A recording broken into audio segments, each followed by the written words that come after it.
They are now the third largest ethnic grouping in Canada, coming in next only to East Indians and the Chinese, the largest Asian community in this North American nation. Filipino presence in Canada is strong, particularly in Ontario in the east, where they number close to 170,000, and in British Columbia in the west, where they number about 70,000. There are also sizable Filipino communities in the provinces of Alberta, Manitoba, and Quebec.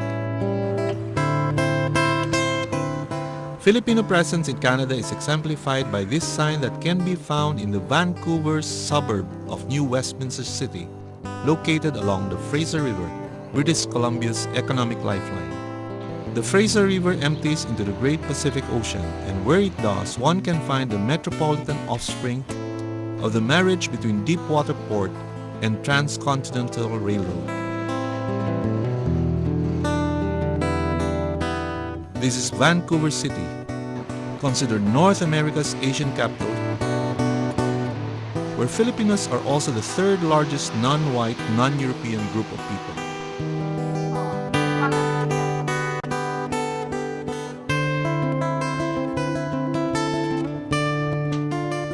Meet Mrs. Priscilla Limhuco Estrada, head of Vancouver City-based Sampaguita Travel, one of Canada's oldest and most respected travel agencies catering to both incoming and outgoing Filipino and non-Filipino visitors, travelers, and immigrants.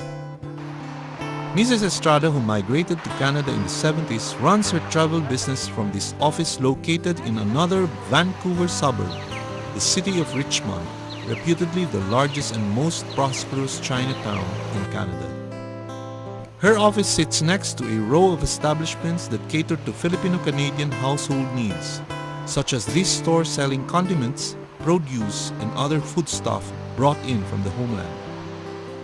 We asked Mrs. Estrada what it's like to be a Filipino-Canadian. Well, we came here in 75, so we've been here a long time. And so to start with, I had to start as a salesperson, so I started in the department stores and all that. And then we bought this agency only in late 82. When you come into Canada, you really have to start from scratch, so to speak. You have to be open to getting any kind of job. You cannot choose. So you adapt. You have to adjust, and you have to adapt to whatever is there. But in the whole, everything is fine. I mean, and you cannot have anything more comfortable than what we have now. Over in Vancouver City itself, there is another establishment that is among the better-known Filipino business names in this part of North America. This is Goldilocks Vancouver, a branch of the well-known Filipino bake shop and restaurant.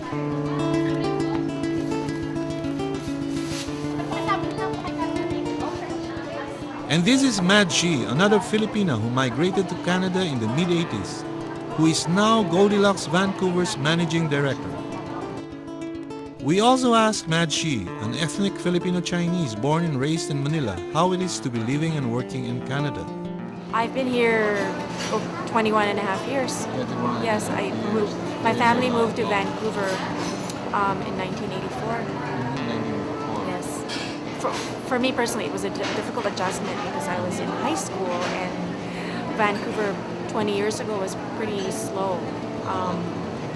It's more of a probinsya sa atin, and I missed a lot of my friends, and I thought Vancouver had a lot of older or senior citizens, but the city has grown a lot in the last 20 years, and it's become very, very busy, and I think I guess hence the demand for expansion, I guess, of the store or even business. Mad Shi takes pride in our outlets having the largest non-Filipino clientele in the Goldilocks chain. Goldilocks Vancouver has the largest non-Filipino clientele amongst all of the stores in North America, or I guess of course the Philippines, but we have a lot of non-Filipino clients.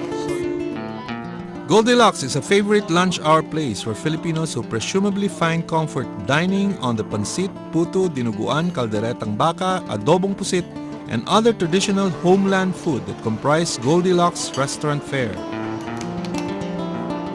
Here we find Art Buban, formerly of PLDT, who now works as a technician for a Vancouver bus company maintaining its fleet's onboard electronic gadgetry.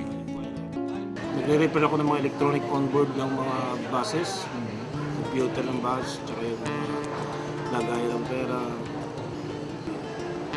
Ang Filipinos naman napunta rito, hindi man refugee or hindi na displaced sa bansa natin. Mostly nagpunta tayo rito is mga professional na nag-move dito for better opportunity sa bata. Siguro mga 90% kaya nag-move dito is for the children. Hindi para sa, it's for the children. There's also Gwen Jafarian, Ruma Lariosa, and Emily Das, employees all of P&O Ports Canada, a major stevedore company, who all testify to the hardworking nature of Filipinos that Canadian employers value most. I've been here for 5 years now. No, 6 years. I work at P&O Ports Canada as a credit and collection officer. That's my new title. Very friendly, and there's a lot of Filipinos. Sometimes I feel like I'm in the Philippines. I'm from Davao, but my home province is Davao Province. It's in Tagum City. An accountant, it's a finance accounting administrator. You have to adjust. I'm an accountant in the Philippines. Tapos, of course, you have to work as a customer service rep. You have to work in a restaurant. So I did all that in a year, and then I studied for about 9 months, and then I got this job, and so far, so good. Everything's been great. It's just like that. So you have to adjust, and eventually, if you persevere and work hard, you'll get all of it. Like, you'll be successful. Like, for me, I'm not really, hindi pa ako successful na kung saan ko gusto, but I'm going there. And yeah, you just have to work hard. And of course, make friends and all that, and adjust to it. I came to Winnipeg 1970 and I moved here 1990 in BC. I'm a senior accounts payable at the same company, P&O Ports. Among the three of us, I'm the senior among the three of us. Kasi 13 years na ako sa company.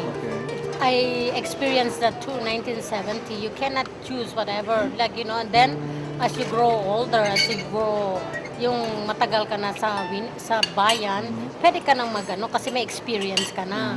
Sila, mga puti, mga Canadians, they admire Filipinos because Filipinos are hardworking people. So they know some companies, they prepare Filipinos because they know Filipinos work so hard.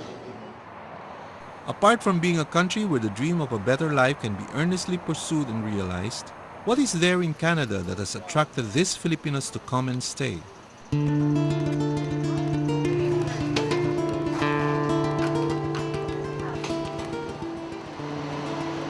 Traveling through British Columbia and meeting Canadians for the first time, one finds an answer. There are two answers, in fact. One is the Canadian temperament. Canadians are probably among the friendliest peoples in the Western Hemisphere. Meet Michael Clemens, our bus driver and tour guide, who exemplifies the warm, friendly openness that Canadians are known for the world over. With a shock of white hair and beard framing a grandfatherly countenance, Michael looks like the cross between a retired schoolmaster and an old mariner home from the seven seas. Michael, in fact, was a sailor, a member of the Canadian Royal Navy in his younger days who saw action during the Korean War and who knew the Philippine city of Olongapo back in the days when his ship was berthing at the American Naval Base in Subic.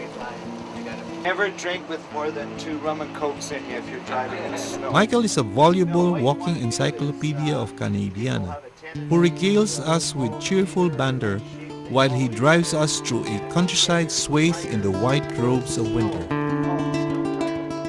Get your tires in snow. But you'll see that there's smaller spruce trees here now and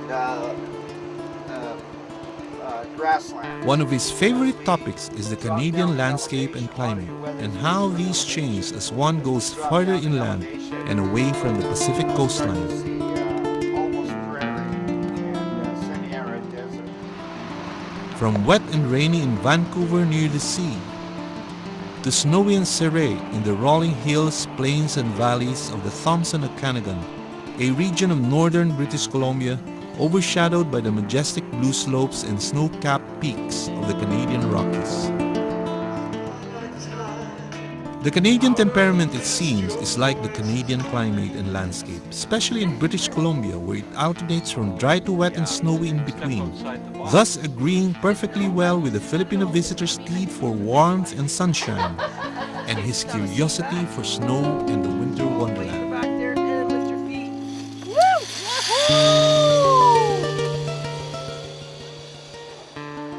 British Columbia is full of natural and man-made attractions that make for an unforgettable value for your money's worth experience for Filipino business and leisure travelers.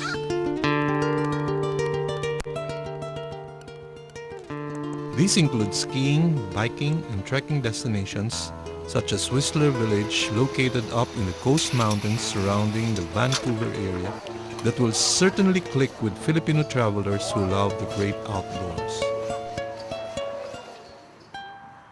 There are havens of agricultural tourism such as these orchards, fields, and vineyards that do not only grow fruit but produce fine-tasting jams and world prize-winning wines from fruits like grapes and cranberries.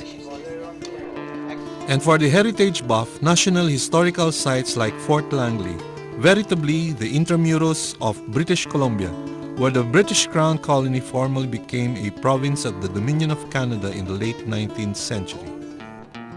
At Fort Langley, Filipino tourists will be pleasantly surprised when they meet Shirley Torres, who looks like a Canadian Indian but who is in fact a Filipino. Shirley was, until 1995, a teacher of the Spanish language at the Ateneo de Manila University. Today, she is one of Fort Langley's heritage interpreters in charge of guiding Asian and Hispanic visitors through tours of the National Historical Site. I'm a heritage interpreter here at Fort Langley National Historic Site. I came over to Canada in 1995. I came with my family. I used to be with Ateneo. I taught Spanish at the Ateneo. It was my experience teaching at the Ateneo that got me here because one of the requirements was a teaching experience. These are the Filipinos of Canada, and as in other places where they have taken root, the traveler can find them in the most pleasantly surprising nook and crannies of this part of North America.